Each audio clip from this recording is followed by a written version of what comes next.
welcome to What Are You Reading? A podcast with the Public Library of Mount Vernon in Knox County. I'm Christy. And I'm Katie. And today we have a really special podcast. So we're coming to you April 1st, Monday, not our usual day, but we have some really exciting stuff going on. So coming up soon is the solar eclipse. So Monday, April 8th will be a total solar eclipse.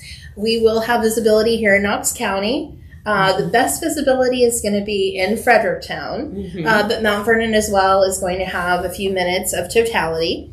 So we've got all kinds of great stuff planned at the Fredericktown Community Library. They're going to have a great day full of giveaways, food trucks. They'll be giving out glasses, just all kinds of great fun things to entertain you while you're waiting for this awesome event. Yep, and starting April 1st, I believe all of our branches are going to be giving away glasses. So it's 4 per person, but you can stop in first come, first served and get your glasses so you can go outside and see it and be safe. Yes, absolutely. You've got to make sure you've got those glasses on. Yeah. So we've already had a few people come in and say, hey, how about this? And what if I can wear these? And like, no, you want to make sure that you've got good certified glasses to make sure that you can view it safely, or just, stay inside.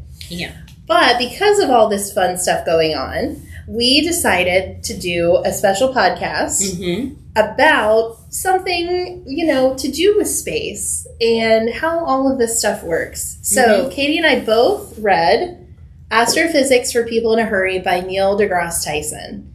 And just a little extra something, starting on April 1st, we'll be giving away copies of this book. So they are very limited, so make sure that you stop in, grab your glasses, grab a copy of the book, read along with us, and let us know what you think. And the book giveaway is just at the Mount Vernon Library. That's true, yes. So make sure that you stop here, Mount Vernon. You can grab one while supplies last.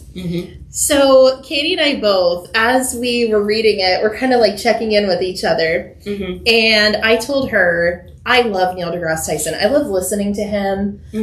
Every time he's doing a TED Talk or something like that, I always tune in because he's just phenomenal.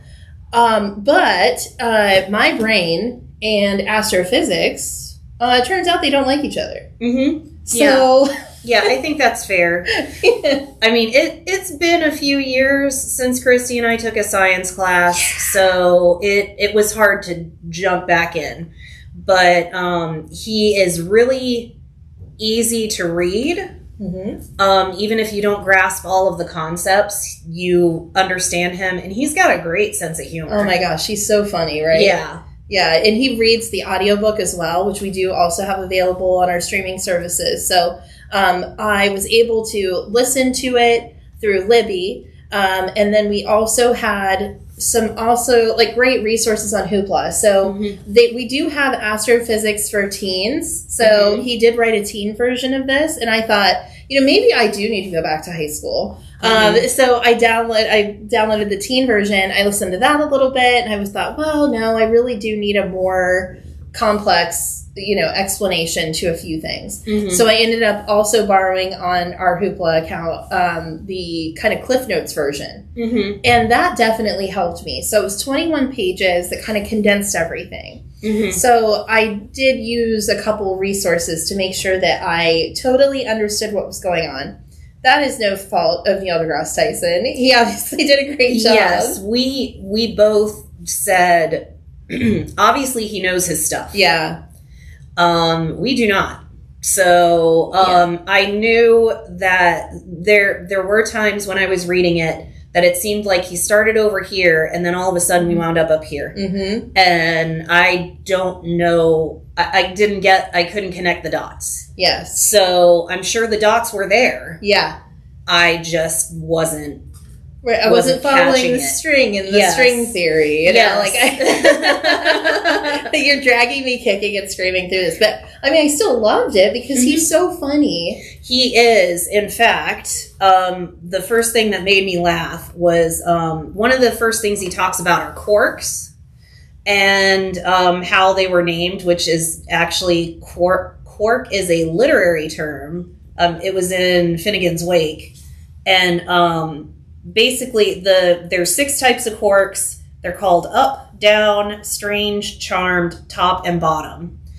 For no reason. There's absolutely no reason, no thought process. Like, they just gave them names. And then he explains, after he explains Finnegan's Wake, he says, one thing quarks have going for them.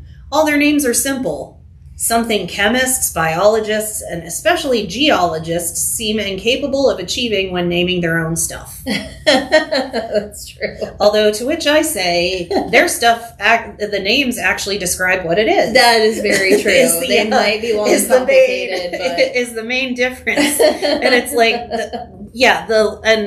for me, it's like the up and down and top and bottom. I was like, aren't those like the same thing? Yeah. Because it feels like the same thing to me. It does. It feels the same. So you're trying to, I always used little tricks, to memorize things in school. And it's very hard when there's just a name that's picked out of a hat, basically, and assigned to something. It's really hard to make that stick up here. One thing that I really liked and had notated was in the section about dark matter. And I loved his explanation at the end. So to wrap up the chapter, he says, for now we must remain content to carry dark matter along as a strange, invisible friend, invoking it where and when the universe requires it of us. And there's something about his writing style that just makes it feel like he's sitting there with you. And it's almost like a cozy read. Yeah. In a really weird way. way. It's like he's sitting there in like the wingback chair with his book and is like, kids, I'm going to tell you a story. Totally. And he does tell stories. He does, yeah. So one of the stories that, again, made me chuckle a little bit and also feel kind of bad, was Einstein. Einstein did a whole lot of stuff. Neil deGrasse Tyson calls him a badass. But he was trying to work out so E equals MC squared, something he's really famous for. So then he started working with, I always get it mixed up if it's dark matter or dark, what's the other one that's dark? Oh, yeah. I forget.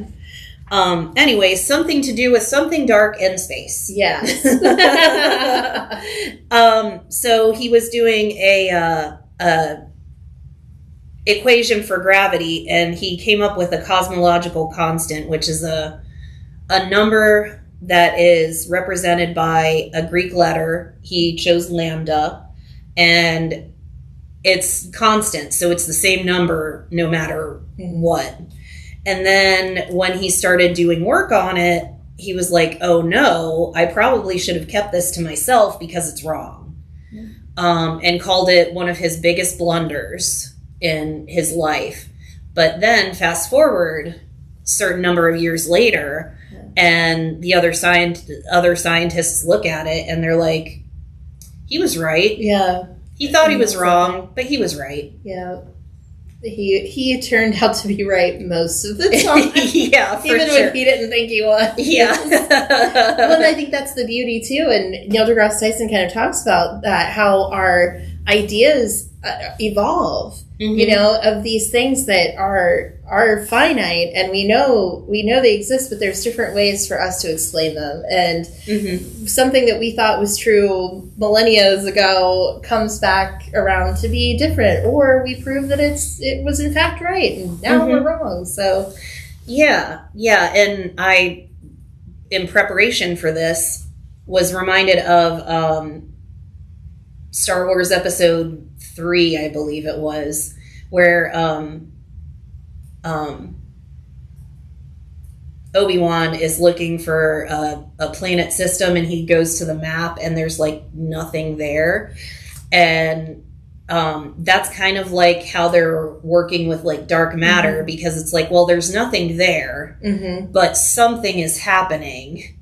So that means there should be something there. We just can't see it. Absolutely. And that was something we kind of talked about a few days ago, because that is one of those sticking points, right? Like my favorite passage in the book, where we can't really, we know that something's going on there, we can't actually see it, so it's hard to prove, disprove, but the absence of is in itself enough to be something, which sounds insane, but very philosophical too, but based in scientific fact. So the dark matter, dark energy chapters were really interesting because I didn't know a lot about it. So thanks to the eclipse, we actually branched out a little bit.